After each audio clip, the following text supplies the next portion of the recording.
Polytech TV accueille la remise des prix du concours pour l'environnement, l'agronomie et l'industrie organisé par Génopole. J'ai à mes côtés, à ma droite, Éric Laménière, le directeur de Génopole Entreprise.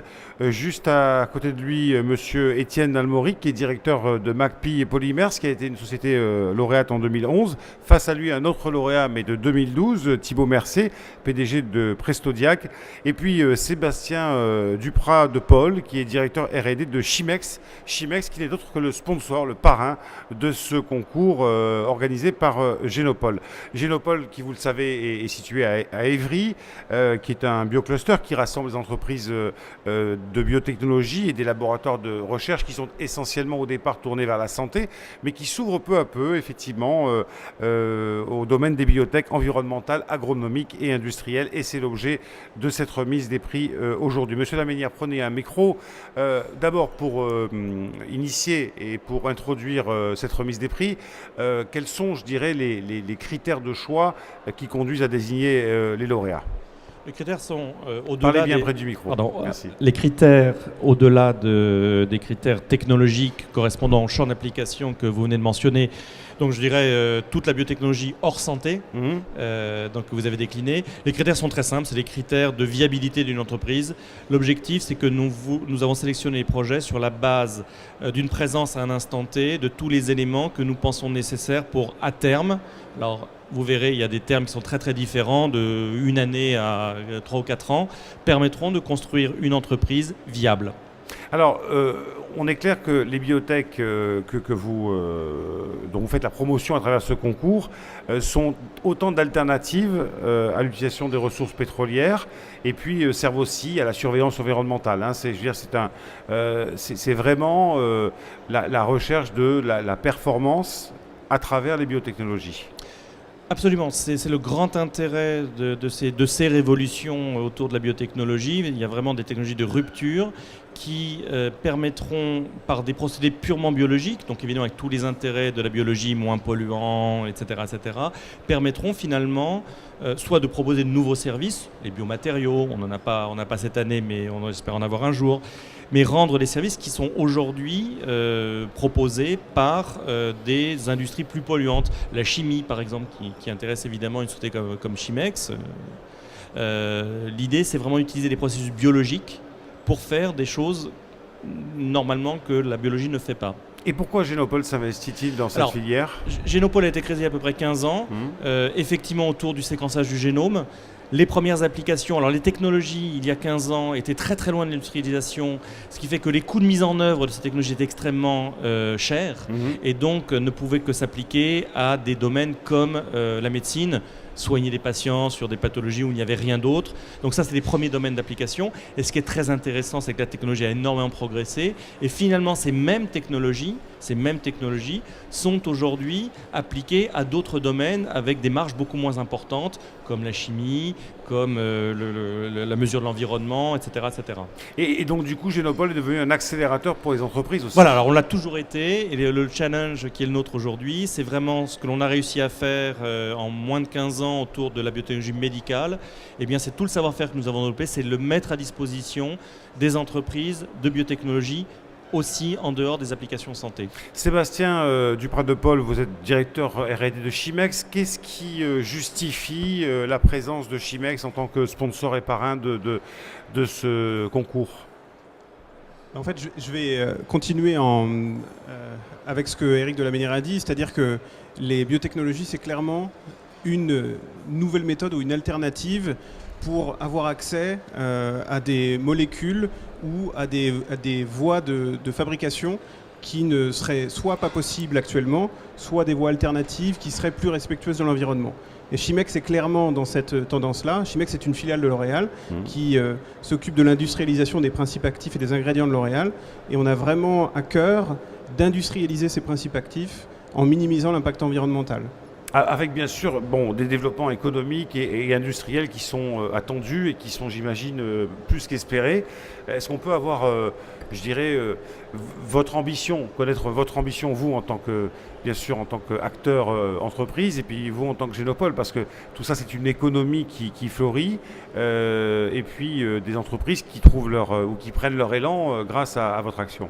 Alors, c'est déjà une réalité, puisque nous, on a une usine en fait, qui est dans le centre de la France, à côté de Tours, qui fabrique un produit par voie biotechnologique, qui est une réaction de fermentation d'une bactérie. Donc on va fabriquer cette biomasse qui est notamment majoritairement intégrée dans les produits de la marque Biotherm. Et donc on a tout un pan de notre activité, notamment au niveau de la recherche et développement, qui va essayer de regarder tout ce qu'on peut faire en termes de fermentation, donc extension de la fermentation, mais j'ai parlé de bactéries, mais ça peut être des cellules végétales aussi exactement. Ça peut être aussi de la catalyse enzymatique, c'est-à-dire trouver une alternative de catalyseurs chimiques ou d'origine pétrochimique avec des micro-organismes.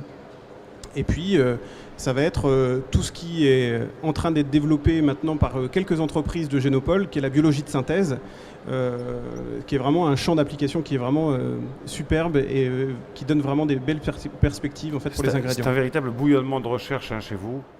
Oui, absolument. Et alors pour revenir aux enjeux, effectivement, par rapport à Génopole, ils sont, je dirais, à deux niveaux. C'est vraiment développer un campus d'entreprise. Et certes, nous sommes sur un campus de recherche avec tout ce bouillonnement de recherche, mais la mission de Génopole et notamment de Génopole Entreprise est vraiment de développer des entreprises. Ce sont des sociétés qui vont devoir trouver leur marché, qui vont devoir se développer. Et c'est pour ça qu'on est très content d'avoir une société comme Chimex qui nous soutient pour la 2e année, parce qu'on a, tout au long de l'an dernier, on a travaillé avec les équipes de Chimex pour justement discuter des besoins de Chimex et de voir comment les entreprises de Génopole pouvaient apporter des solutions, co-développer des solutions, parce qu'encore une fois, certes, ces entreprises sont très innovantes, mais elles ont parfois besoin d'un grand frère, une entreprise comme Chimex qui a tout ce savoir-faire d'industrialisation, de mise à l'échelle, etc. Et ça, c'est vraiment le travail et l'ambition que l'on a je dirais poursuivi cette année avec Chimex ensemble. Et ça, c'est vraiment important parce qu'on a vraiment trouvé un partenaire qui, au-delà du soutien purement financier, on a vraiment commencé. Alors pas des collaborations encore, mais on n'est pas loin d'avoir des vraies collaborations avec nos entreprises. Et puis alors l'ambition, je dirais plus générale de Génopole, c'est une mission de service public. On est financé, nous, par la région Île-de-France, le Conseil général du 91 où nous sommes, et le ministère de la Recherche. Et là, notre ambition est toute simple, une mission de service public, c'est de développer la filière biotech. Et évidemment, en tant que vigie très en avant de technologie, on ne pouvait ne pas rater la biologie de synthèse et toutes ces révolutions de la biotechnologie. Alors je vous interroge dans un instant sur des exemples très concret, parce que comme ces émissions sont diffusées sur YouTube, sur la chaîne YouTube de Pollutech, des internautes peut-être non avertis les regardent, et j'aimerais avoir des applications très concrètes, mais je voudrais d'abord me tourner vers effectivement Monsieur Almoric, qui est, je le disais, un des lauréats de ce concours, lauréat 2011. Vous êtes directeur de MACPI Polymère, et vous avez été primé en 2011 pour un procédé de dépollution des eaux industrielles et de récupération des métaux précieux. Alors parlez-moi un petit peu de ce prix que vous avez reçu et puis du procédé que vous avez mis en œuvre.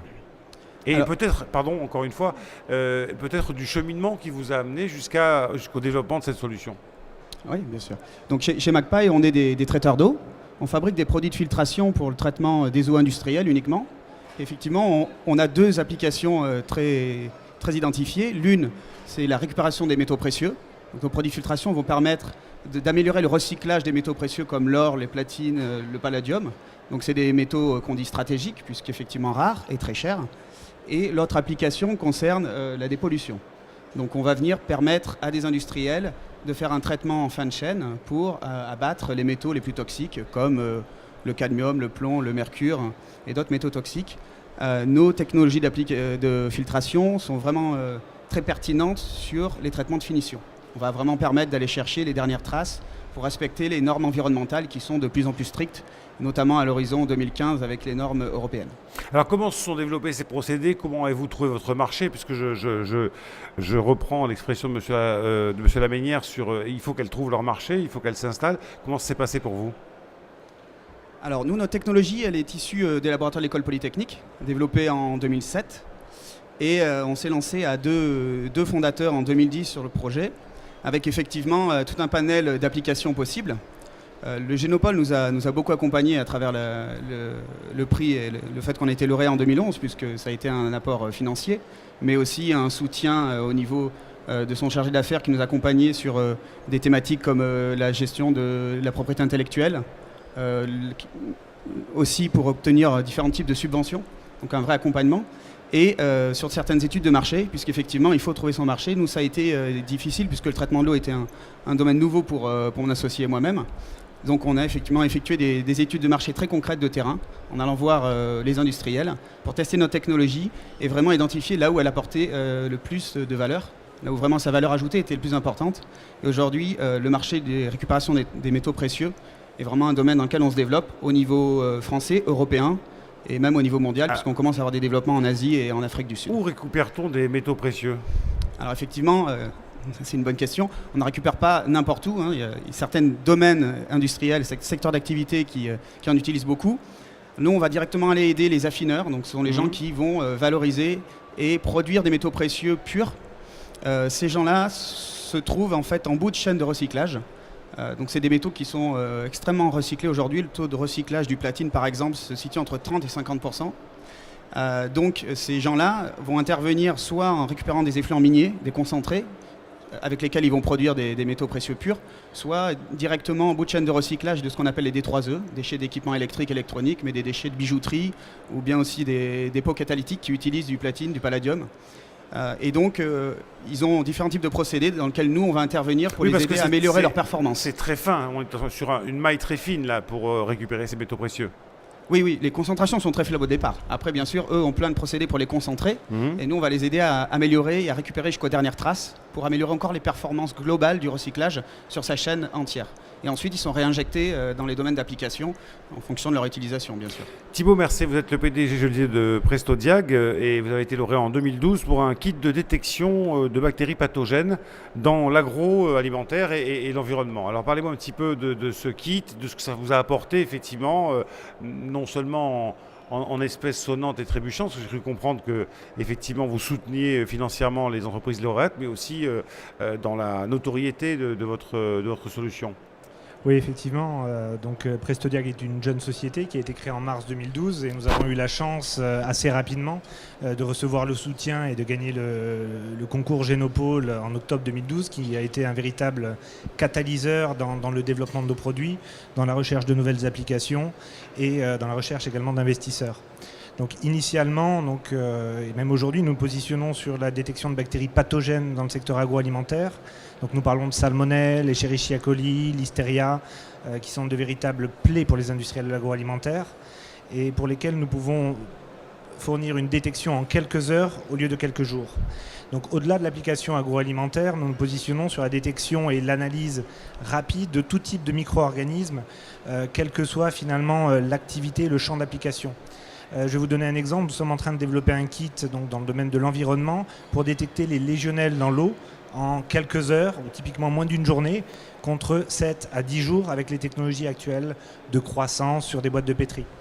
Donc si on pense à d'autres applications possibles, on peut, dans le cas de fermentation via des micro-organismes, détecter des contaminants, des micro-organismes non voulus dans les cuves de fermentation qui limitent finalement le process de fermentation. Donc les solutions proposées par Prestodiag et la technologie sous-jacente qui a été développée en partie par une équipe au CEA de Grenoble nous permet en fait d'attaquer en transversal tout type de biotechnologie de toutes les couleurs, je dirais, rouge, blanche, verte, jaune, bleu, et donc de tout un arc-en-ciel. Et nous cherchons donc, avec l'aide de Génopole, de ses chargés d'affaires, de l'accompagnement qu'ils nous fournissent, de développer nos activités dans ces secteurs-là. Alors on le voit, que ce soit dans la recherche de métaux précieux ou dans la détection de bactéries pathogènes pour l'agroalimentaire, on est dans des applications très très concrètes. Éric Laménière, j'aimerais que vous en citiez quelques autres encore que vous avez à l'esprit. Je vais évidemment en oublier.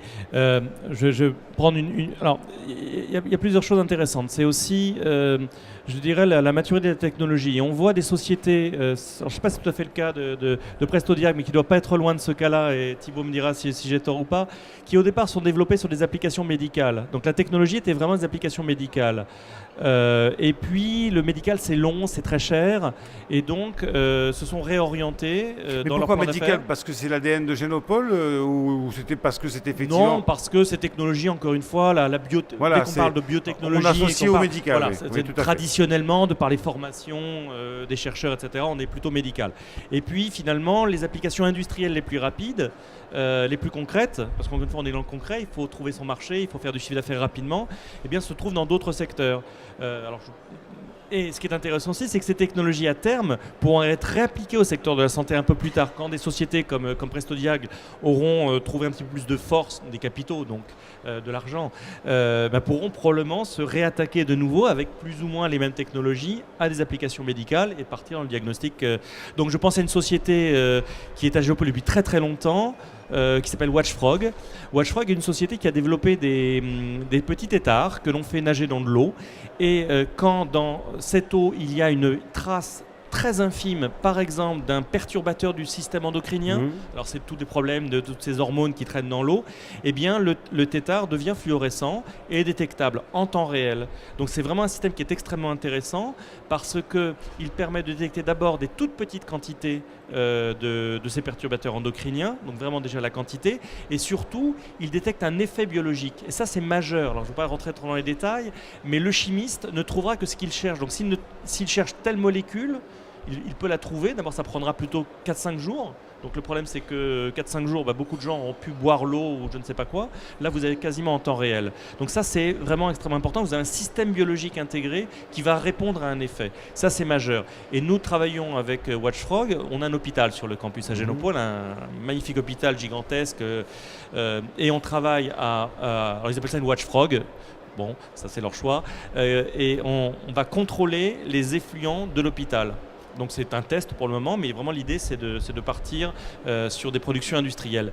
On peut penser à une autre société qui est un petit peu exactement dans le même cas. Ce sont des gens qui... Alors, on n'est pas dans la biologie de synthèse, on est dans la biocatalyse. Donc ça intéresse évidemment éminemment Chimex. C'est de catalyser des réactions chimiques industrielles par des catalyseurs biologiques, par des enzymes. Cette société qui s'appelle Biométhode s'est développée au tout début pour développer des molécules thérapeutiques. Et puis c'était compliqué exactement. Et maintenant en fait ils ont pris exactement la même technologie pour optimiser des enzymes qui sont utilisées pour fabriquer de l'éthanol.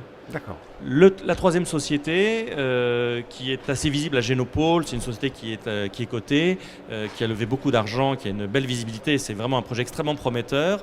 Là on est dans la biologie de synthèse, alors c'est le même fondateur que Biométhode justement, mais lui utilise des bactéries à qui il donne du sucre. Donc du sucre, par exemple des déchets, des déchets agroalimentaires, des coproduits alimentaires.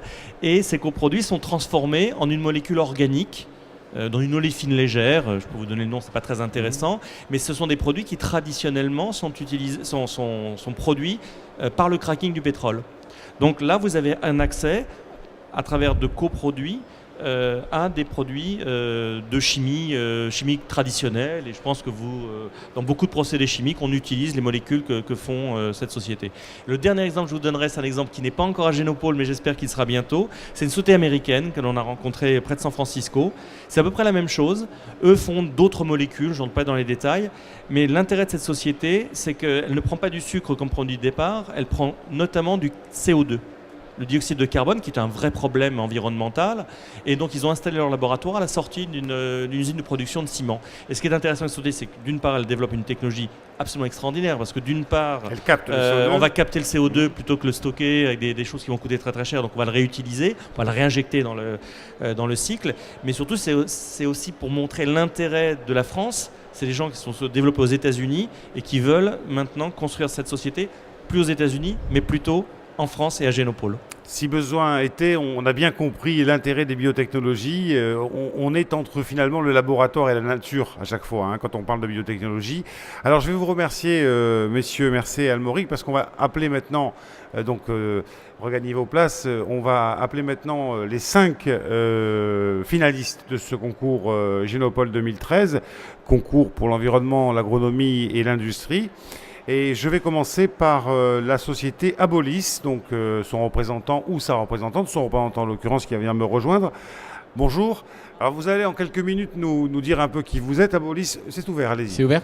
Abolis est en fait un projet de société fondé sur la production de produits chimiques à usage industriel à partir de la fermentation de sucre et de biomasse, c'est ça? Tout à fait. Alors je voudrais que vous m'en disiez un petit peu plus. D'accord. Donc, Abolis, c'est une société dans les biotechnologies blanches, comme Chimex, comme Global Bioenergies, dont on vient de parler. C'est-à-dire, donc, effectivement, faire de la chimie à partir de manière renouvelable et donc par fermentation. Donc, on prend des sucres et on les transforme dans un produit d'intérêt, que ce soit de la chimie lourde, de spécialité ou de la chimie fine, comme pour Chimex, justement. Alors, la société Abolis utilise vraiment la biologie de synthèse pour construire des souches. La biologie de synthèse, en fait, c'est comme l'a dit Eric, la capacité de modifier un micro-organisme pour lui rajouter des fonctions. Et en particulier, ici, ce qui nous intéresse, c'est fabriquer des souches qui font les produits chimiques qui intéressent les industriels. Et en fait, Abolis se base sur une technologie de rupture qui a été développée à l'ISSB par le laboratoire de Jean-Loup Follon, dans lequel je travaille, en fait, qui est une espèce de logiciel de conception assistée par ordinateur, de CAO, comme on parle de CAO pour AutoCAD, pour le bâtiment, voilà. On va pouvoir concevoir de manière rationnelle des souches sur l'ordinateur et ce logiciel se trouve avoir de très bonnes performances, en particulier sur des problèmes de molécules non naturelles comme Global Bioenergies. Donc l'objectif d'Abolis, c'est d'importer ce savoir-faire du laboratoire, de le développer et de le coupler en fait à un système de construction et de caractérisation de souches automatiques. Donc on va vraiment avoir l'ordinateur qui conçoit la souche et des robots qui le fabriquent. Et l'intérêt, c'est qu'on va pouvoir vraiment faire de l'ingénierie métabolique à façon. C'est-à-dire qu'on va avoir un industriel, on lui dit voilà, quelles sont les molécules qui vous intéressent, et on va pouvoir faire la souche pour. Vous allez le voir juste après l'émission alors. Oui. C'est déjà fait. On s'est déjà vu. Et voilà, donc en fait, c'est un tout jeune projet. Oui, qui est en cours de validation. Oui, c'est en cours de validation. Ça marche, c'est très encourageant, on va dire. Et l'objectif, c'est vraiment qu'en 2016, tout soit monté, tout soit validé pour pouvoir faire des levées de fonds et donc justement commencer à adresser les marchés et à poser de la propriété intellectuelle, bien entendu. Et en fait, ce qu'il faut voir, c'est qu'Abolis, c'est vraiment une société amont. C'est-à-dire qu'on va vraiment répondre à la question oui ou non, on peut faire ce produit ou pas, et si oui, comment? Oui, votre avantage concurrentiel, il est là. C'est-à-dire qu'au lieu d'amener sur le marché un produit fini, je simplifie à l'extrême, vous allez chercher le besoin effectivement de l'industriel et répondre par des systèmes numériques et mécaniques, on va dire, pour faire simple, ordinateur et robot. C'est du prêt-à-porter ou du sur-mesure? Oui, du sur-mesure, on va dire. Du sur-mesure. En fait, ce qu'il faut voir, c'est que par exemple, quand on prend des sociétés comme Global Bioenergies ou les autres sociétés du domaine, elles partent généralement d'un brevet, donc elles savent qu'on peut faire cette molécule de cette manière et elles créent une société pour développer le brevet et l'amener jusqu'au niveau industriel. Abolis, c'est quelque chose amont, on va répondre à la question oui ou non, on peut le faire et comment. Ensuite, le scale-up, on n'est pas des spécialistes du scale-up et de la mise à l'échelle industrielle. L'objectif est de travailler avec des partenaires pour faire ce scale-up, pour développer des souches qui sont vraiment industrielles. Nous, on est vraiment sur la question amont. Et en l'occurrence, on a un concurrent aux États-Unis à peu près, mais qui ne dispose pas de nos outils. Donc voilà, on est à peu près seul à pouvoir proposer cette solution aujourd'hui. Merci beaucoup d'être venu nous présenter Abolis et ce projet qui, à mon avis, a de l'avenir. Mais on n'en dit pas plus, puisqu'on ne sait pas parmi vous 5 qui sera lauréat, et vous non plus, je le sais. Merci beaucoup. Je vais maintenant appeler la société Metemis. Qui va nous rejoindre, une société qui conçoit et fabrique des capteurs de concentration pour mesurer les ions ou les molécules en milieu liquide. Alors là aussi, Metemis, un caractère très innovant. Dites-moi en plus, en 2-3 minutes. Metemis, ça s'adresse avant tout à toute personne qui a besoin de mesurer une concentration. Concentration d'ions, alors on va citer le calcium, le magnésium, ce qui fait la dureté dans l'eau, par exemple le calcaire. Ça peut être aussi le fluor, des effluents comme l'azote, le phosphate. Voilà, donc tous les industriels qui ont besoin de suivre aussi bien un procédé que des rejets vont avoir besoin de mesurer ces concentrations. On va citer par exemple les agriculteurs qui ont besoin de mesurer les apports qu'ils vont avoir pour différents plants comme les cultures de tomates et de salade. Ça va permettre de contrôler ces apports, la vitesse de croissance et la maturité des produits au final. Donc là aujourd'hui j'ai amené une maquette du produit qui est en cours d'industrialisation parce que les premiers seront livrés. C'est une maquette qui est fermée, non utilisable, hein, mais on peut glisser en fait l'électronique à l'intérieur. Voilà, à l'intérieur du tube. Et on peut mesurer avec ça 6 paramètres en temps réel et en continu. Donc on va pouvoir choisir les paramètres en fonction des besoins du client et ça va sortir directement la concentration qui va être utilisable pour ajuster les procédés du client. Quel est l'état d'avancement de ce projet ? Comme je le disais, en fait, aujourd'hui... Là, c'est une prototype. Hein. Voilà, c'est une maquette, donc c'est maquette, même avant le prototype. Prototype, voilà. Maquette en résine. Voilà. Enfin, Aujourd'hui, on est en cours de fabrication. On recevra le premier lot de quelques centaines d'unités d'ici fin mars. Merci beaucoup. Merci à vous. J'espère, je vous souhaite bonne chance tout simplement, voilà, puis on verra tout à l'heure. Hein. Merci. Merci à vous. Je vais demander maintenant à la société SymbioWorks de nous rejoindre. Cette société qui développe des procédés de fermentation avancés utilisant les technologies de la biologie de synthèse, on en a parlé tout à l'heure, au service des industries agroalimentaires. On revient un peu sur le sujet tout à l'heure. Parlez-moi un petit peu de votre activité et de ce que vous avez préparé pour ce concours Génopole. Absolument, donc SynBioWorks utilise les procédés de la biologie de synthèse pour développer des procédés de fermentation un peu atypiques pour l'industrie agroalimentaire. Le premier projet se concentre autour d'un aliment assez particulier qui a pas mal de symboles, le café. Le projet s'est construit autour d'un voyage à la base, une découverte de ce café qui en fait en Indonésie est mangé par une petite bête, une espèce de belette à moitié digérée, et en fait les locaux récupèrent ces déjections, les nettoient, et ça fait un café qui est très très différent parce qu'il a été fermenté. Un percolateur naturel. Voilà, exactement. Donc c'est parti, c'est un fermentateur naturel. Oui, un fermentateur, voilà. Mais je dis percolateur parce qu'effectivement, ça me faisait penser aux machines à café qu'on voit un peu partout. Voilà. Donc en fait, SynBioWorks, le premier projet de SynBioWorks, c'est de refaire cette fermentation naturelle, mais en fait en bioréacteur, tout en excluant une grosse partie des problèmes écologiques qui sont en train de se développer suite à l'élevage finalement de cette bête en Indonésie.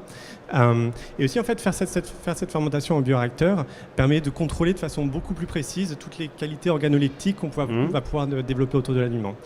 Donc d'abord le café. Traditionnellement le café, en fait, on a seulement 2 leviers pour contrôler la qualité.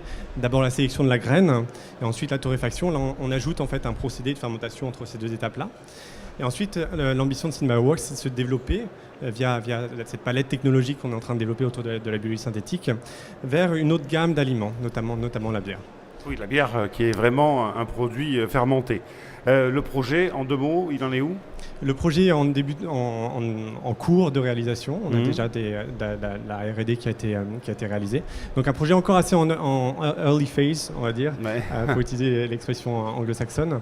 Mais voilà, qui a déjà des partenaires et qui est en train de se monter. Merci beaucoup et peut-être rendez-vous dans quelques instants. Merci à vous.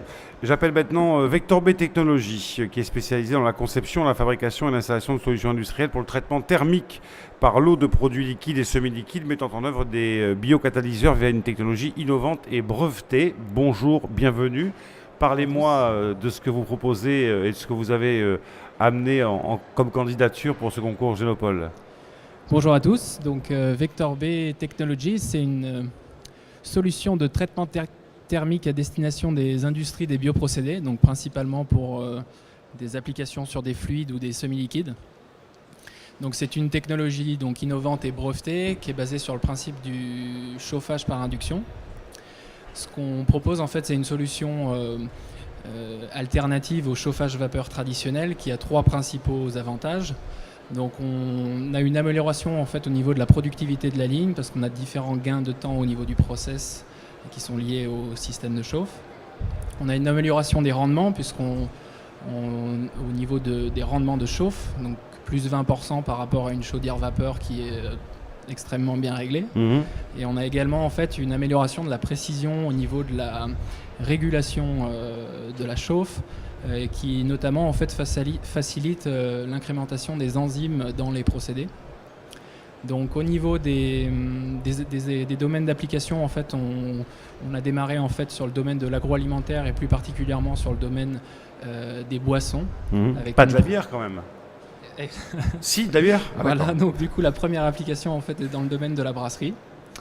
Et l'objectif donc à terme, donc on a un premier pilote qui est fonctionnel grâce au concours en fait de EDF en fait qui nous a prêté. Donc on est allé vider le grenier un petit peu de la R&D d'EDF.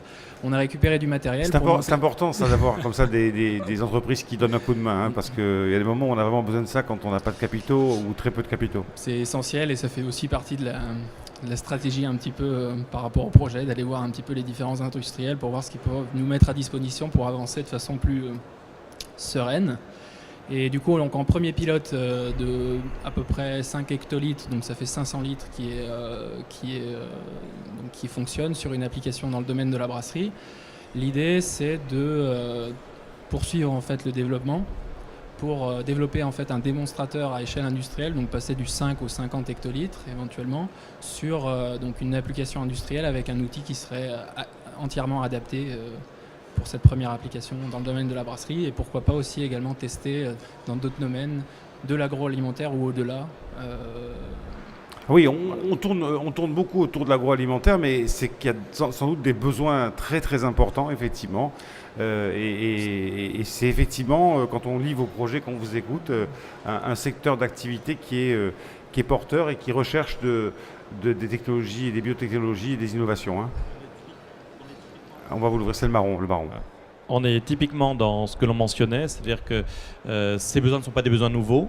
Par contre, des processus très complexes. Hein. On est vraiment dans une science de très haut niveau vont s'appliquer à faire de la bière. Alors ça peut paraître un peu trivial, mais c'est tout le paradoxe, c'est que justement ces technologies très complexes maintenant s'appliquent à des domaines vraiment très divers et très applicatifs. Je voudrais insister là sur les 5 projets que nous venons de voir. On est vraiment dans le concret.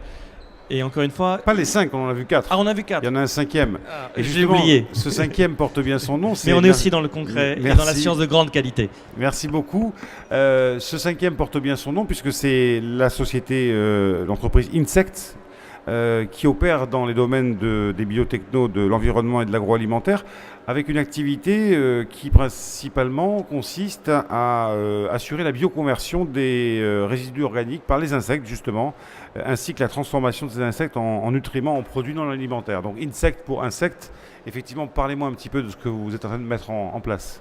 Tout à fait, c'est ça notre première caractéristique, c'est une nouvelle biotechnologie, une biotechnologie qui n'utilise pas des micro-organismes, mais des organismes un tout petit peu plus gros, les insectes, et qui exploitent leur biodiversité. C'est la première biodiversité mondiale hors des bactéries, c'est de 5 à 8 millions d'espèces, avec des molécules uniques, on trouve que chez les insectes. Donc nous, notre métier, c'est de produire de manière très fine les insectes, mais très contrôlée, et d'en extraire les molécules d'intérêt, de manière très contrôlée également. Notre premier marché aujourd'hui, c'est dans les marchés alimentaires et non alimentaires à partir d'un dérivé de la cuticule, la carapace des insectes qu'on appelle la chitine.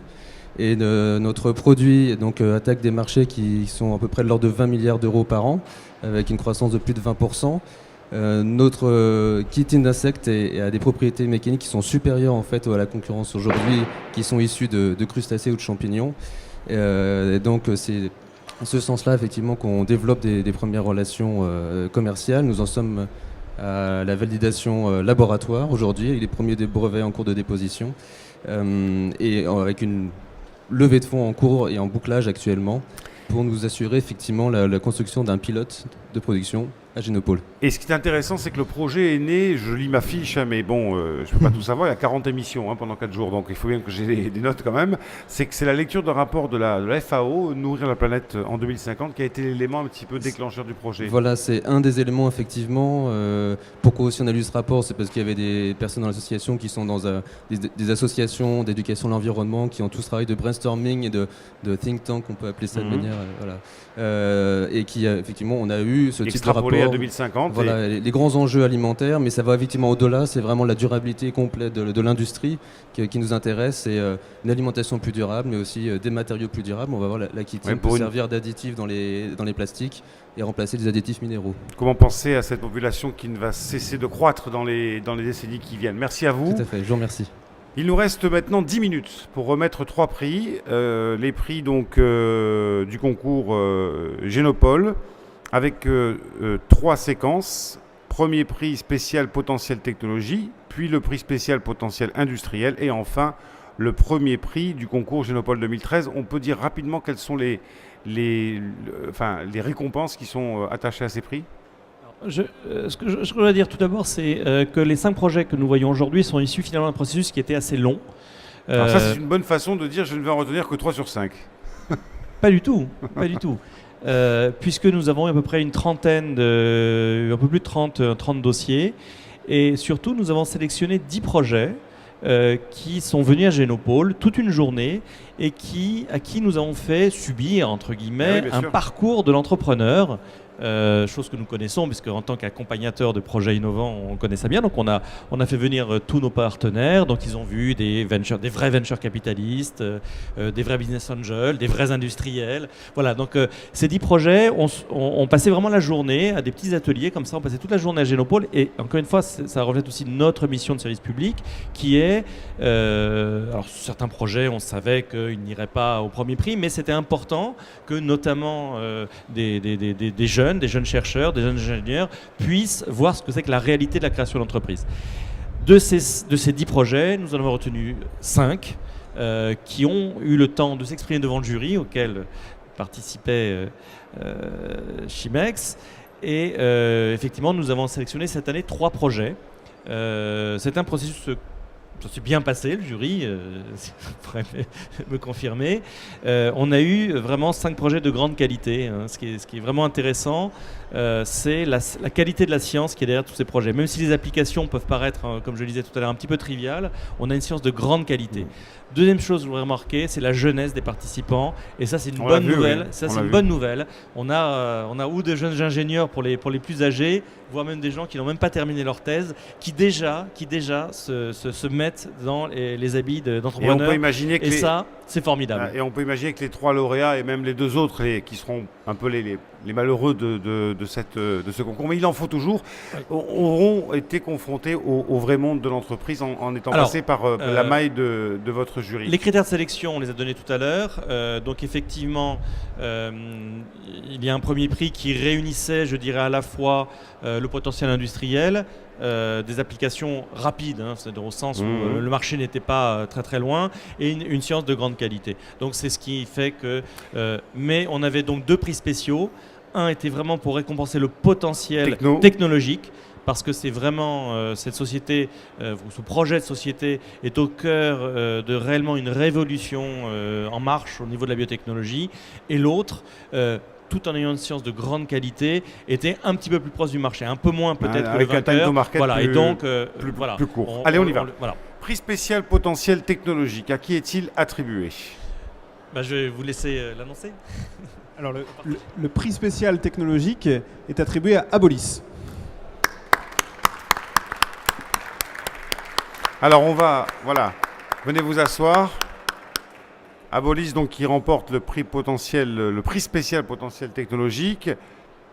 Éric Laménière lui remet donc ce prix spécial et un chèque, vous le voyez, de 45 000 €. Enfin, un chèque, c'est pas tout à fait un chèque, pour l'instant, c'est un gros bout de carton. C'est un bout d'Aquilux. Mais effectivement, ça va bien vous aider pour vous développer. Un mot rapide, parce qu'on a pris pas mal de retard, et que, non pas que je ne veux pas vous garder, mais il y a d'autres émissions derrière vous. Eh ben, c'est génial. C'est un grand plaisir et surtout une grande surprise aussi de pouvoir porter ce chèque aujourd'hui. Je remercie beaucoup Génopole, tous les gens qui nous ont aidés au cours du parcours d'entrepreneur. On n'est qu'au tout début, on a fait 2-3%, mais on a vraiment envie et on espère que ça va se développer dans les meilleures conditions avec Génopole et voilà qu'on va devenir la grande société qu'on rêve de devenir. Et on vous le souhaite. Le prix spécial potentiel technologique est donc remis à Abolis. Prix spécial potentiel industriel, on a dit là, des solutions qui sont plus proches du marché. Et ça, vous l'avez pu le constater et l'évaluer quand vous avez reçu les différents candidats. Qui reçoit ce prix spécial potentiel industriel? Alors, c'est la société Insect. La société Insect, qui était avec nous il y a quelques instants, qui elle aussi reçoit ce chèque de 45 000 € qui va, j'imagine, beaucoup vous aider. Tout à fait, oui. Non, c'est aussi un grand signe de reconnaissance de la part d'un biocluster leader comme Genopole que les insectes sont une biotechnologie comme les autres qui sont aussi prometteuses, effectivement, avec une réelle révolution en marche. Et rassurez-moi, ces 45 000 euros, ils ne sont pas fiscalisés. Non, non, non. Ah bon, parce que... Enfin, j'espère. Quand on est chef d'entreprise, il faut poser la question. Hein. Ça, c'est le prix. Puis après, il y a ce qu'il faut payer, effectivement, Non, non, non. à l'État. Ben, j'espère que vous en ferez bon usage. Merci Je beaucoup. suis certain qu'ils en feront bon usage. Encore bravo. Est venu maintenant le temps de remettre le premier prix du concours Génopole 2013. Et là, je vais laisser C'est la société Metemis. la société Metemis qui donc reçoit le grand prix et un chèque de 90 000 euros. Bah, merci beaucoup à Genopole de la confiance qui m'accorde. Je voulais aussi remercier le CAE Leti, d'où les brevets sont issus, ainsi que l'incubateur Grain qui me soutient depuis plusieurs mois déjà. Et c'est un travail qui est de longue haleine, mais qui ne fait que commencer. Merci à vous. On va vous laisser, une fois qu'on aura fermé l'émission, faire la photo, bien sûr, parce qu'il faut absolument garder une trace et vous aurez l'émission qui sera mise en chaîne non pas en chaîne, mais en ligne sur la chaîne YouTube de Polytech dans un instant. Donc si vous rentrez chez vous ce soir, vous pouvez revoir cette émission sur le site Polytech. Et puis, je voudrais vous dire simplement que le concours 2014 sera bientôt lancé avec cette 4e édition. Hein. Donc on se retrouvera peut-être sur Polytech à Lyon ou en 2015 ici même à Villepinte. Merci à vous, c'est la fin de cette émission. On se retrouve dans quelques instants pour la suite des programmes.